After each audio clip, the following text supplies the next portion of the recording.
Issue 212.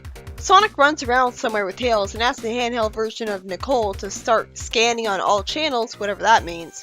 Tails says that while he understands being cautious, the Iron Dominion was taken down almost a week ago. Then he says that while it is suspicious that Snively and Eggman went missing, he wonders why they haven't attacked by now.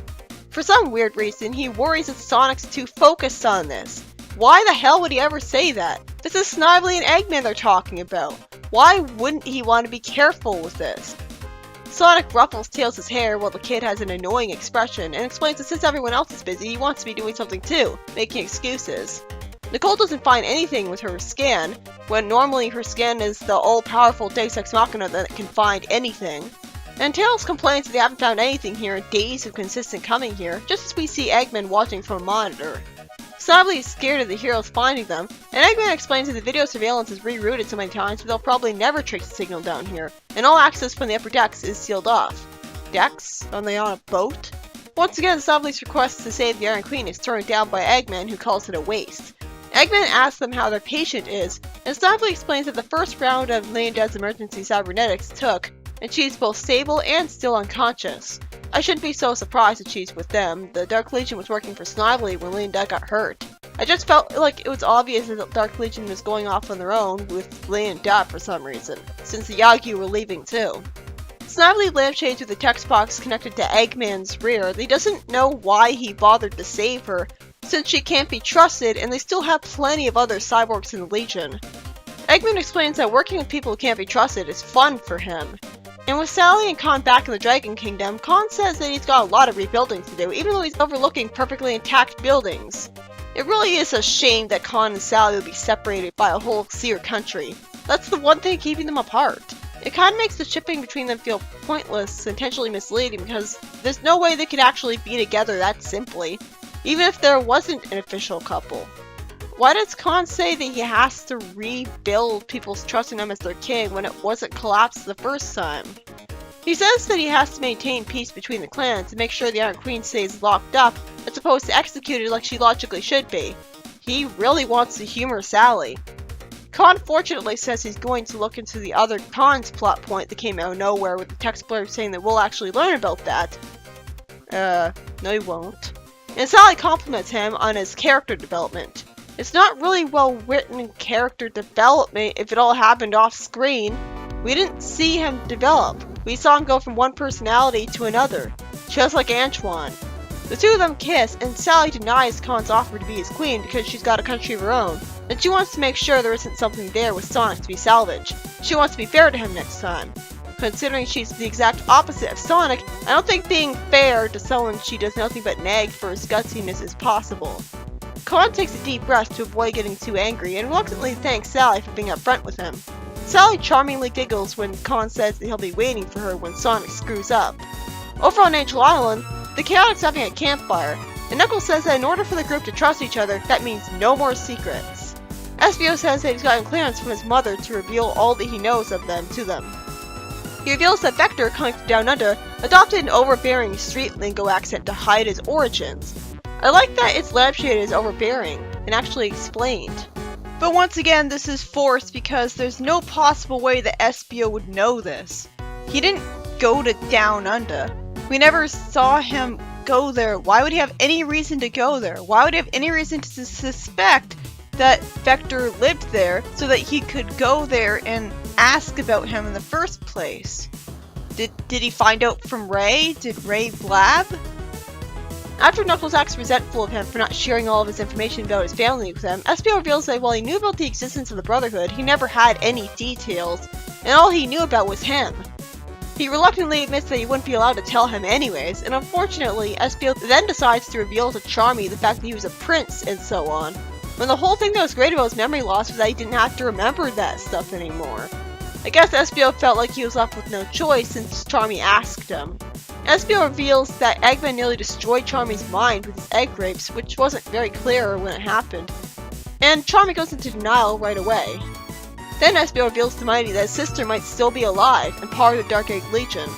Again, how would he know this? How would he know that she's still alive and part of the Dark Egg Legion without literally seeing her, and therefore knowing where she is? Is she... Why aren't they asking how he knows any of this. He never said that he's not allowed to tell them how he knows this. Mighty storms off as SPO sadly apologizes and says that he wants to investigate more before saying anything, with tears in his eyes for once. It's nice to see him get sad like this. It's kind of refreshing for a serious, stoic character.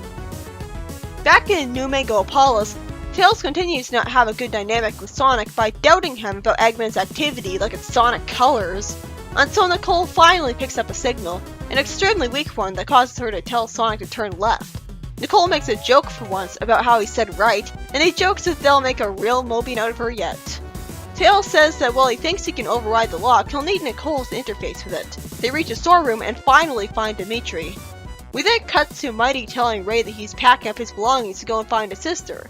Considering he has no idea where she is, and he'll be heading to basically any Dark Legionary he can find alone, risking his life over and over, this looks pretty bullheaded of him. He reveals that Vector's discovered he's almost as strong as him now that he's completed his training course, which I'm only left to assume is why he suddenly muscled up with no one commenting on it. And there's always Knuckles, so the Chaotix doesn't need him. Ray doesn't follow that up by saying, "I need you," but fortunately he at least begs him not to leave him, saying that he'll come with them. Mighty agrees, and they have a heartwarming moment I wish was more common between Sonic and Tails, as Ray sits on Mighty's arm cheering. At least Mighty's planning to say his goodbyes instead of leaving his friends without even doing that, and risking even more resentment than he would get otherwise, or making his friends worry that he got kidnapped or killed. It's bad enough SPO left them without saying goodbye.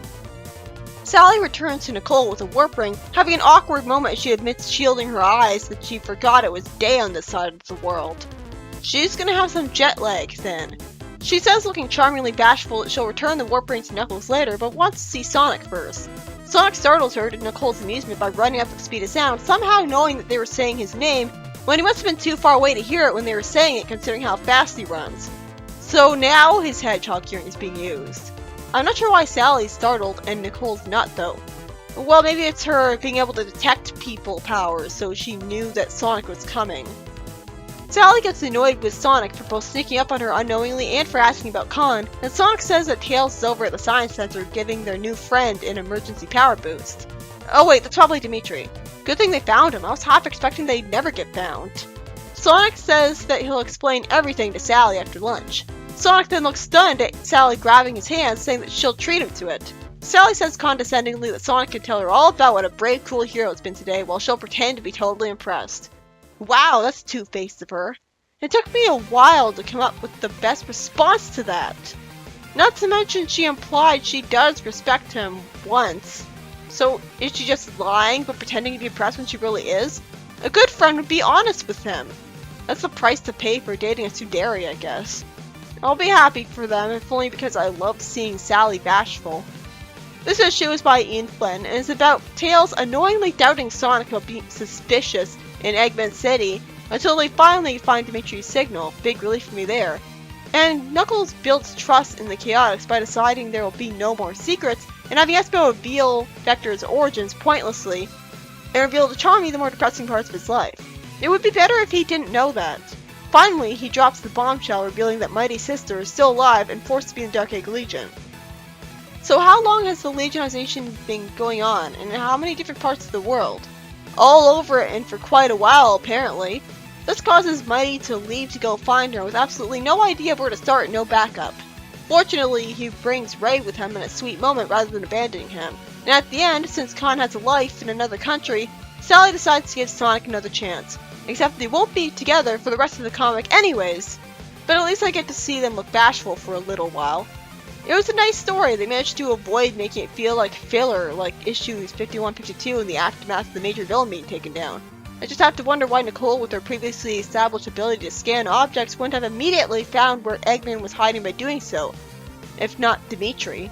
By the way, Nicole still doesn't know and never will know that Khan tried to put her out of her misery. We're never gonna see a heartwarming scene where the two hug and Khan apologizes for that. Granted, only Tails and Khan know, and it'd be really mean of Tails to let that secret out. But that's still a dangling plot thread.